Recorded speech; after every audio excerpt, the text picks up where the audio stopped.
Hi, Pat Huntoon here from Technique Junkies. Today we're going to be playing with the Distress Oxides, some Art Anthology coloration spray in gilded gold, and a stamp and some stencils to create some cool backgrounds, creating an ombre effect using 3 colors of Ranger and Tim Holtz's Distress Oxide inks. So we're going to be working with Salty Ocean, Peacock Feathers, and Lucky Clover as our ombre look.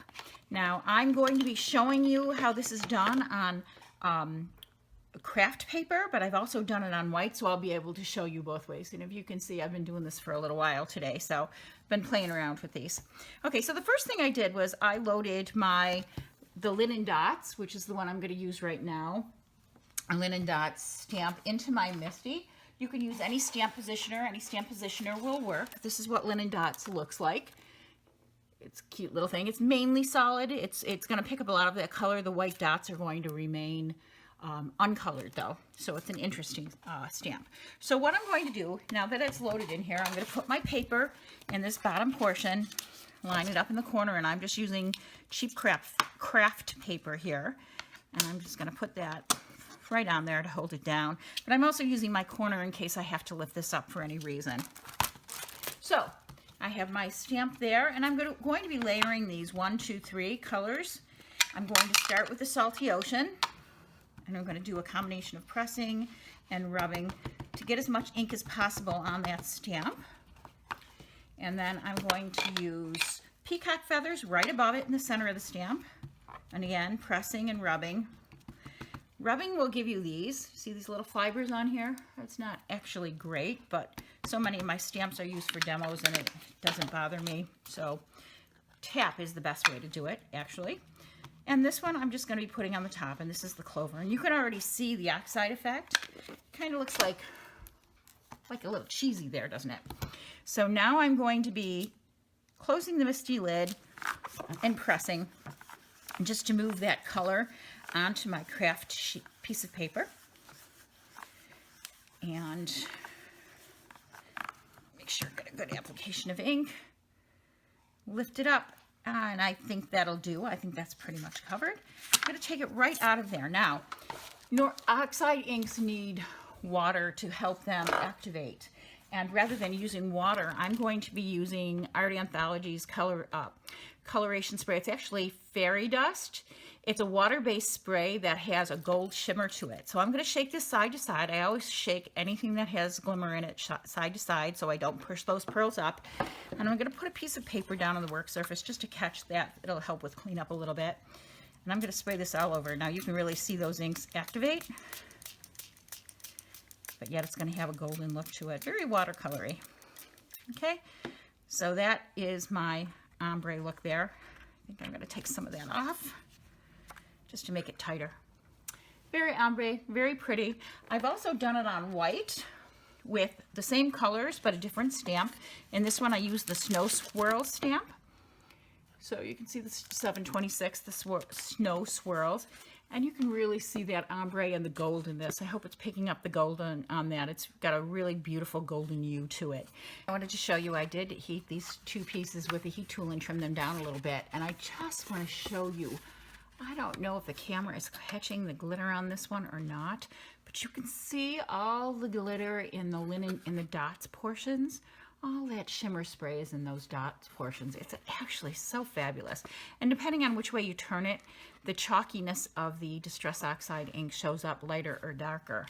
On this one, where the actual ink was on the stamp itself, you can really see the gold shimmer on the actual inks. So it's quite a bit different, but it's still pretty darn cool. Now I'm going to be using my Misty and a stencil to create an ombre look that's just a little bit different than what I just did. So what we're doing is we're just going to use the same 3 colors, the Salty Ocean on the bottom. And this is the advantage of working on a non-stick surface. I don't have to worry about getting it dirty. It just comes right off. My surfaces are, in place of non-stick craft mats, is oven liners, non-stick oven liners. And they work just as well as craft mats. They're Teflon. You can get them in major big box stores, including Bed Bath & Beyond and Walmart. All right, so I just layered all 3 colors like that. And you notice if I touch it, I get fingerprints on it. So I don't want to touch that very much. Let me just wipe this down quick. And then I'm going to be putting this right inside of my Misty. I'm leaving that same paper down because it doesn't matter if it gets dirty. I'm going to put this right inside my Misty. And I'm going to be putting my stencil on top of this. Now my stencil is right over the top of this, and then my magnets are going to go on top of the stencil. Because I'm using a tight stencil, so it's not wide and open, if I just tried to put the colors through the stencil, it just does not turn out the same way. It's a very different look. I wasn't fond of it when I did it. So we're going to do it this way.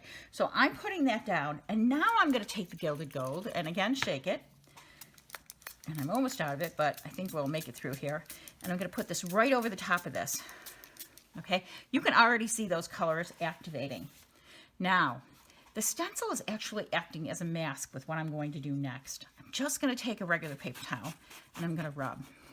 Just gently rub.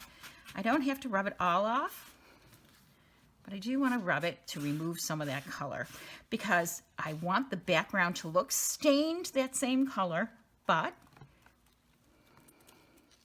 I want to have the stencil look that's masked underneath it. Isn't that fabulous? Look at that, those colors on there. Just really beautiful. So that's the ombre look with the stencil. It's done just a little differently than the other, and I could just dry that with the heat tool and get that nice and dry and just use that just the way it is. One more way to do this, and I found that this worked best on white paper, was to take a piece of white paper. I'm just going to take this right off. Piece of white paper and do the same thing. I'm going to be putting the salty ocean.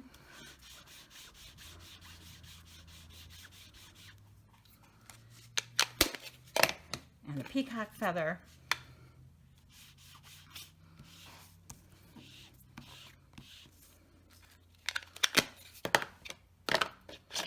And the lucky clover. Same three colors we used for the others. Again, I'm trying not to touch this so I don't get fingerprints on it. And then, instead of actually activating the color right on here, I'm going to be spraying my stencil itself with the gold. So I'm going to spray that all with gold, and I'm just going to put that over the top. And what happens is interesting because it only activates those inks where I have the stencil. And I'm not rubbing this. I'm just pressing that stencil in. And you get quite a different look than the other one. It's reversed now. Your major color is in the background. The other color is in the foreground. So look at that. Isn't that cool? It activated the colors underneath. All right, just to hold them up side by side. Here's the one that I just did on white paper where we put the spray on the stencil, and here's the one we did on craft paper. This is the one on craft paper. They're actually opposite if you think about how they look. This is with the color removed from the stencil. This is with the color added and the color removed from the background. I've used a heat tool to dry these pieces. This is the first piece that we did on the craft cardstock, and I don't know if the camera is catching this glitter, but the gilded gold is absolutely beautiful in the negative spaces here. It just really shows off well against just the Distress Oxide ink. And the second piece, where we actually sprayed the stencil and laid it over the Distress Oxides, it pooled on the stencil portions. And we get some really pretty shimmer on that, and in person, it's just lovely. So these are the 4 backgrounds we made today. I think I can get all 4 of them in camera if I'm careful. These are the 4 backgrounds we made today. And thank you for stopping by. I hope you've learned a few things, and if you like this video, please give me a thumbs up and subscribe to our channel for further rubber stamp tutorial videos. Thank you for stopping by today. I'll see you next time.